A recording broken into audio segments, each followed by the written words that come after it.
তাঁত সমিতির হচ্ছে সদস্যর মেয়ে। আমার বাবার তাঁত আছে। আমি একজন উদ্যোক্তা। হচ্ছে আমার বাড়িতে শাড়ি এবং থ্রি পিস বানানো হয়।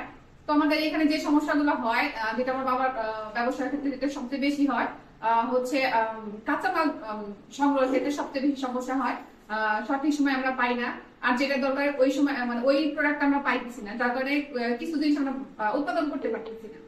তারপরে হয় হচ্ছে বাজারজাতকরণ অসুবিধা। এটা হয় যে হচ্ছে আমরা অনেকগুলা শাড়ি উৎপাদন করছি, যেগুলো হচ্ছে আমরা সঠিক টাইমে বিক্রি করতে পারতেছি না।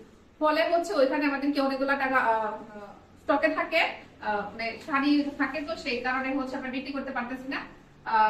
এর ফলে হচ্ছে অর্থের ঘাটতিটা সবচেয়ে বেশি করতে হয়, কারণ আমাদের এখানে সবাই তো হচ্ছে ক্ষুদ্র আকারের ব্যবসায়ী, মানে অনেক হিন্দুস্তান টাকা দিয়ে তো কেউ ব্যবসা শুরু করতে পারে না।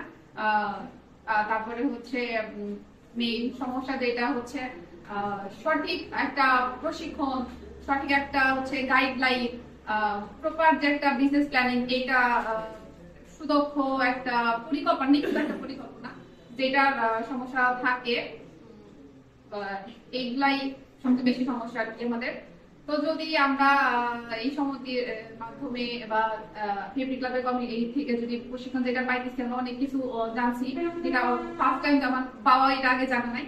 ইভেন হচ্ছে আমাদের সমিতির যে সভাপতি, সেও এটা অবগত না। তো হচ্ছে স্যারের মাধ্যমে এটা আমরা মাত্র জানতে পারছি, মানে আমাদের যে 5 দিন 6 দিন ধরে ট্রেনিং করতেছি। হচ্ছে যদি এরকম আরো আমাদের অপরচুনিটি হয় আমাদের বাবাদের দ্বারা বা হচ্ছে আমাদের দ্বারা, যদি প্রশিক্ষণের মাধ্যমে আমরা আরো অগ্রসর হতে পারি, যদি আপনারা আমাদের সহায়তা করেন, তাহলে খুব দ্রুতই সম্ভব আমাদের এখানে আরো অগ্রগতি করা। Thank you. আমি যেটা বুঝতে পেরেছি